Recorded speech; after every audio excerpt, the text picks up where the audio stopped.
Hi viewers. இன்னைக்கு August 28 Mahanadi serial என்னாச்சுன்னு சொல்லி பார்க்கலாம்க்கு முன்னாடி சேனல் சப்ஸ்கிரைப் பண்ணணும், மறக்காம சப்ஸ்கிரைப் பண்ணுங்க. இன்னைக்கு என்ன அப்படின்னு சொல்லி பாத்தீங்கன்னா, இங்க வந்து விஜய்க்கு வந்து காவேரி வந்து கால் பண்ணி பேசுறாங்கல்ல.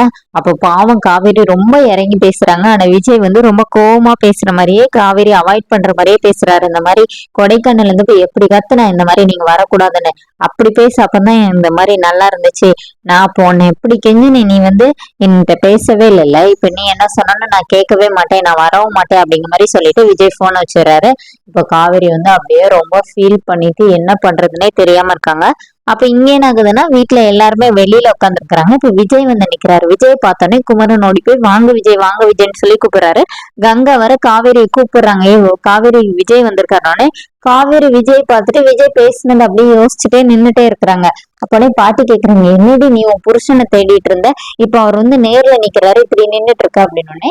இப்ப விஜய் என்ன சொல்றாருன்னா, இல்ல பாட்டி, அவ வந்து நான் வரமாட்டேன்னு நினைச்சிட்டு இருந்தப்பா, இப்ப நான் வந்து நின்னுட்டேல, அதான் அப்படியே ஷாக்ல இருக்கிறா அப்படின்னு சொல்லி விஜய் சொல்றாரு. இப்ப சாரதா வந்து விஜய் வந்து காவேரி கிட்ட போக போகும்போது சாரதா இடையில வந்து நின்று பேசுறாங்க. இந்த மாதிரி நீங்க வந்து ஒரு வருஷம் கான்ட்ராக்ட் போட்டு தானே தம்பி இந்த மாதிரி கல்யாணம் கிட்டீங்க, என் பொண்ணை கூட நம்புறதுக்கு எனக்கு நான் மனசு இல்லை, நீங்க அவளை வற்புறுத்தி தான் இந்த மாதிரி அப்படி சொன்னோன்னே, என்னத்த நீங்க என்னெல்லாமோ பேசிட்டு இருக்கிறீங்க அப்படின்லாம் இல்லை, நானும் அவளும் மனசார வாழ்ந்த பிறகுதான் இந்த மாதிரி காவேரி பிரெக்னன்ட் ஆனா அப்படின்னு சொல்லி விஜய் வந்து புரிய வைக்கிறார் சாரதாக்கு.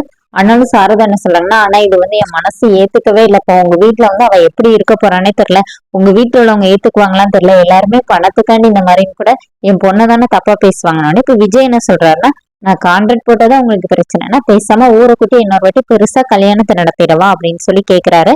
அப்போன்னு சாரதா சொல்றாங்க, வயிற்றுல குழந்தையோட எப்படிப்பா அதெல்லாம் செய்ய முடியும் அப்படின்னு சொல்லிட்டு, இன்னும் சாரதா வந்து உங்க வீட்டுல வந்து அவ எப்படி வாழ்வா, உங்க வீட்டுல உள்ளவங்க எப்படி ஏத்துப்பாங்க அதே சொல்லிட்டே இருக்கிறதுனால விஜய்க்கு டவுட் வருது. அப்ப விஜய் என்ன சொல்றாருன்னா, எனக்கு தெரியாம இங்க என்னமோ நடந்திருக்குது, ஏன்னா நீங்க வந்து எங்க வீட்டுல அவளுக்கு என்ன பிரச்சனை, ஒரு பிரச்சனையும் இல்லை, நீங்க ஆனா அததான் சொல்றீங்க, அப்ப இங்க என்னமோ நடந்திருக்கு, என்னன்னு சொல்லுங்க, எனக்கு ஏற்கனவே என் பாட்டி மேல ஒரு டவுட் இருக்குது, நான் அதை பத்தி காவேரி கிட்ட, குமரன் கிட்ட, என் நிவின்ட்ட கூட கேட்டேன், ஆனா யாருமே சொல்ல மாட்டேங்கிறாங்க, நீங்களாச்சும் சொல்லுங்க அப்படின்னு கேட்கும்போது பாட்டி என்ன பண்ணிடுறாங்க, ஆமா போவோம் சித்தியும் பாட்டியும் தான் காரணம் அப்படின்னு சொல்லிடுறாங்க.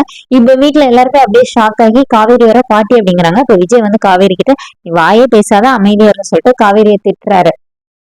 பாட்டி கிட்ட நீங்க சொல்லுங்க அப்படின்னு சொல்லும்போது சாரதா கிட்ட வந்து பாட்டி சொல்றாங்க, இதுக்கு மேல எதுக்கு மறைக்கணும், நீ சொல்லணும்னு. இப்ப சாரதா வந்து இருந்து எல்லா விஷயத்தையும் சொல்லிடுறாங்க விஜய் கிட்ட. சொல்லிட்டு அதனாலதான்ப்பா அன்னைக்கு காவேரி கூட உன் கூட வரமாட்டேன்னு சொன்னோன்னே இப்ப விஜய் அப்படியே என்ன பண்ணனே தெரியாம ஷாக் ஆகி அப்படியே நிக்கிறாரு. அதோட என்னோட எபிசோட் ரன் பண்ணிட்டாங்க. நாளைக்கு என்ன அப்படின்னா, விஜய் வந்து அங்க வீட்டுக்கு போயிடுறாரு. போய் பாட்டி கிட்ட போயிட்டு இந்த மாதிரி யார நம்புறேன்னே தெரியல, எல்லா நம்புறவங்க எல்லாருமே முதுகுலதான் குத்துறாங்க அப்படின்னு தாத்தா சொல்றாரு, என்னப்ப இவ்வளவு பெரிய விஷயம் சொல்ற அப்படின்னு.